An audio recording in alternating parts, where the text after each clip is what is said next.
kita bahas bab berikutnya tentang bank sentral dalam sistem pembayaran. Kalau beberapa minggu yang lalu kita sudah membahas tentang otoritas jasa keuangan, di mana otoritas jasa keuangan itu membawai dua lembaga, yaitu lembaga keuangan bank dan lembaga keuangan bukan bank. Macam-macam bank ada berapa? Ada bank sentral, ada bank, ya, yes. Kemudian bank sentral sebagai pengendali kegiatan moneter atau sebagai pengendali kebijakan moneter, bank sentral ini memiliki fungsi yang tidak sama dengan bank umum. Karena apa?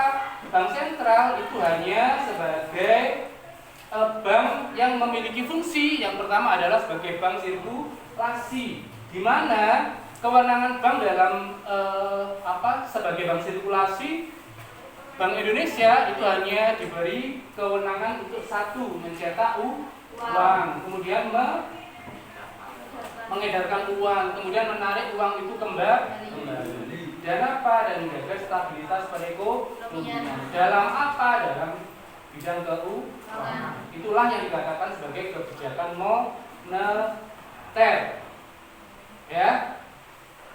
Kemudian kewenangan Bank Indonesia sebagai pencetak uang itu karena kita memiliki beberapa sejarah dalam sistem pertukaran. Yang pertama ada pertukaran secara barter atau pertukaran antara barang dengan barang. Kenapa pertukaran barter tidak berlangsung sampai sekarang? Kenapa kira-kira? Karena nilainya berbeda, kemudian tidak efektif, kemudian sulit timbul kesesuaian. Misalnya, saya punya beras, kalian punya kelapa. Kalian butuh beras, tapi saya tidak butuh kelapa. Tidak terjadi pertukaran. Itulah kenapa dalam sejarah berikutnya timbullah sesuatu barang yang diciptakan secara fenomenal yang memberikan kemudahan dalam sistem pertukaran, yaitu uang. Uang meskipun sekarang hanya berupa kertas dan uang logam, tetapi memiliki nilai. Kenapa? Karena uang itu diciptakan memiliki nilai sejarah. Itulah kenapa uang 100.000 itu gambarnya mesti Pak Karto dan Pak Hatta, tidak yang lain. Kenapa? Iya, karena sejarah sebagai pencetus atau sebagai proklamator dalam kemerdekaan Indonesia beliau berdua, yaitu Pak Insinyur Soekarno dan Dr. Muhammad Hatta. Itulah kenapa uang itu masih rupanya sama yang ganteng, orang digawe ngene duit. Lek gambare sampean 2.500 juga. Gambar apa? Gambar apa 2.500 kertas? Monyet atau bentung? Ngerti bentung? Ngerti bentung apa ora? Lek ngerti bentung mau cowok ora. Kemudian Bank Indonesia sebagai bankers of bank atau bapak bank, ya. Kemudian sebagai lender of last resort, Bank Indonesia sebagai penyedia terakhir apabila kegiatan operasional bank-bank umum itu memiliki masalah. Sehingga anak-anak tidak perlu khawatir apabila menabung di bank, asalkan banknya bank resmi. Karena apa? Sekarang itu banyak investasi abal-abal, anak-anak harus hati-hati nanti kalau menjadi pelaku ekonomi. Jangan mudah diperdaya dengan investasi yang menawarkan bunga tinggi, tetapi fasilitas yang menggiurkan. Jangan mudah tergiur. Karena apa? Kalau bank itu menawarkan bunga yang tinggi, itu pasti bank abal. Ya. Kembali ke uang sebagai alat pembayaran yang sah, karena sifatnya yang fenomenal, uang ini memiliki beberapa syarat. Syarat uang disukai umum. Sopo sing ora seneng duit? Kok sampeyan sing waras? Kok bintu itu ngerti? Iya. Cah cilik iku lho dasar ki ana duit 50.000 karo 100.000 kok pilih sing akeh.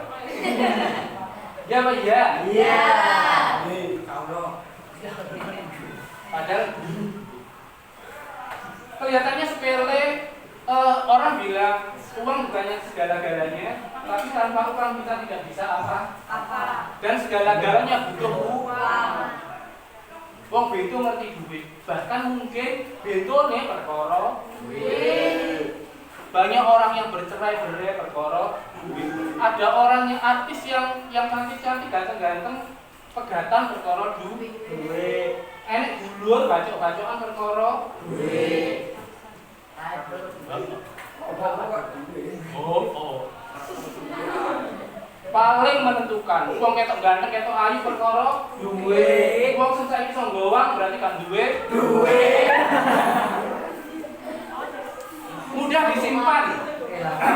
Uang diciptakan sedemikian rupa sehingga mudah disimpan. Itulah kenapa kok duit 100.000 ora digawe teko balok sing sakmu apa jenenge ukuran sak meter usut petang meter.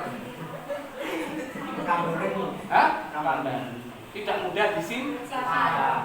Lek duit 100.000 digawe teko balok sing ukurane sak meter usut petang meter, diantemne sampean, Bong.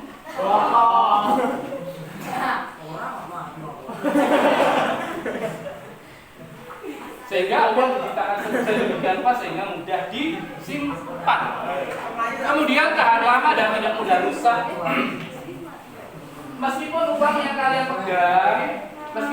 kalian pegang itu hanya berasal dari kertas, tapi kertas yang berkualitas. Sampai duduk 5.000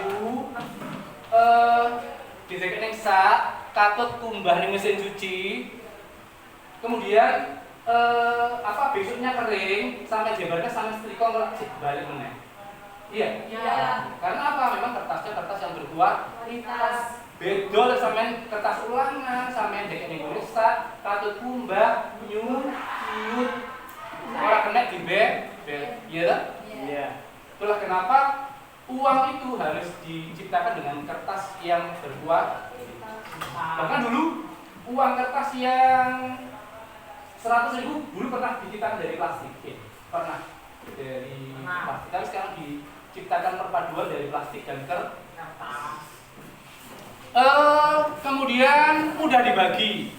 Itulah kenapa uang itu tidak hanya diciptakan dalam nominal besar, ora 1.000 tok, tapi dengan berbagai pecahan agar apa? Mudah dibagi. Nek tuku uyah yang gawe duit cilik, nek tuku emas gawe duit gede, nek tuku omah gawe duit gede. Kalau uang itu diciptakan 100.000 tok, nek sampe tuku uyah 100.000 lambe nembe moren. Makanya diciptakan sedemikian rupa sehingga mudah dibagi. Nilainya tetap, diupayakan nilainya tetap. Itulah kenapa dulu sudah pernah kita bahas bahwa jangan pernah berangan-angan kok orang udah duit lah ya. Iya. Tahu lamun ngono ya. Padahal lek udah duit tenan, duit dadi ora payu. Atau yang lebih ilmiah, Pak, kenapa Pak pemerintah tidak menciptakan tidak mencetak uang sebanyak-banyaknya untuk nyawa utang? Itu sudah dilakukan oleh pemerintah. Yang terjadi apa? Semakin banyak uang yang beredar, semakin uang tidak ada nilainya. Sama seperti sekarang, uang saiki ngarani duit 1 juta, ngarani duit 6 juta. Karena apa? Kelihatannya besar, nilai nominalnya besar 1 juta, tapi nilai realnya hanya 1.000. Saiki duit 1 juta itu digoreng Indomaret sak kresek, itu barang paling untuk sak kresek. Iya. Itu karena apa? Pemerintah terlalu banyak mencetak uang. Makanya agar nilai uang ini tetap diupayakan untuk mengurangi jumlah uang yang beredar. Itulah kenapa pemerintah mengharapkan pemerintah mengharapkan masyarakat untuk menabung. Agar apa? jumlah uang yang beredar di masyarakat tidak terlalu banyak. Sehingga apa? Nilainya ini tetap tidak berubah. Sebisa mungkin kalau uangnya 1 juta ya nilainya itu bisa 1 juta. Oras 1 juta nilainya kurang seperti yang terjadi sekarang. Dan itu dialami pada negara-negara yang sedang berkembang. Kemudian fungsi uang, ada fungsi asli dan fungsi turunan. Fungsi asli uang adalah uang sebagai alat dan alat satuan. Kemudian sebagai fungsi turunan, fungsi uang adalah sebagai alat pembayaran. Kemudian alat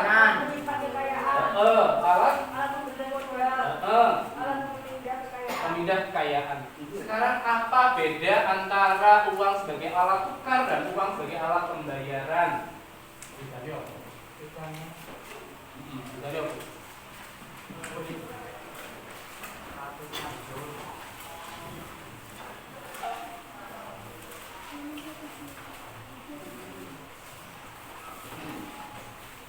Tidak tahu? Tidak tahu. Uang sebagai alat tukar berarti ditukarkan dengan barang. Uang sebagai alat pembayaran ditukarkan dengan jasa. Bayar SPP, orang tuku SPP. Bayar listrik, orang tuku listrik. Bayar apa nih? Bayar pulsa. Bayar pulsa, jasa kan? Iya. Kalau alat tukar ditukarkan dengan barang. Tuku buku, ada barang. Tuku rujak, paham ya?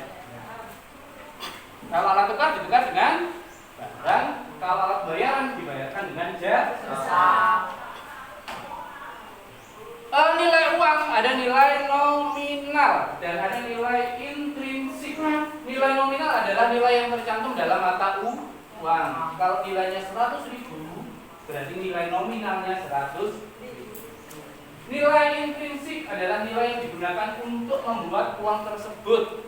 Biasanya nilai intrinsik ini lebih besar daripada nilai nominal atau untuk membuat uang. Contohnya, kalau kita membuat uang 100.000, kertasnya murah tetap jadi itu. Yang buat mahal apanya? Sejarah, termasuk gambar akarnya memang. Sampai kon gambar duit tak bayar 500.000 kurang bisa. Dia tuh paling gambar tak kalau jadi ketek. Saya kue sih bisa.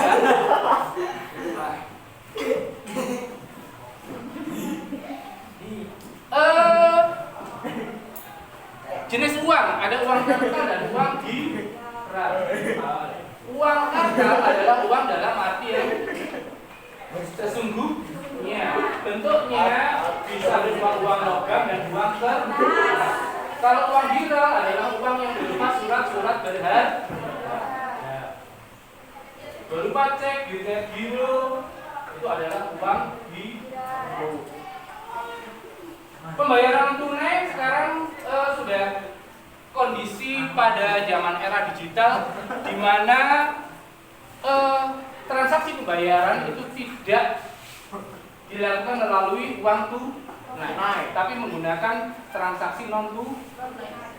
Contohnya ada ATM. ATM adalah anjungan tunai mandiri atau bahasa Inggrisnya automatic teller machine atau mesin teller otomatis. Kemudian ada e-money. Anak udah pernah ke jalan tol, naik mobil ke jalan tol pakai e-money atau uang elektronik. Bayar tol tidak perlu pakai uang tunai, tapi pakai kartu. Kartu kredit ada yang pernah tahu? Namanya kartu kredit itu kartu yang digunakan untuk utang. Jadi kalau misalnya kita punya kartu kredit, kita tidak perlu membawa uang tunai, hanya membawa kartu tersebut digesek di Indomaret. Tapi bulan depan kita akan mendapatkan lagi. Makanya jangan gampang-gampang ngambil kartu kredit. Jadi kredit itu ora penake ning ngarep tok jauh kabeh. Ada yang ditanyakan anak-anak? Jelas ya? Jelas?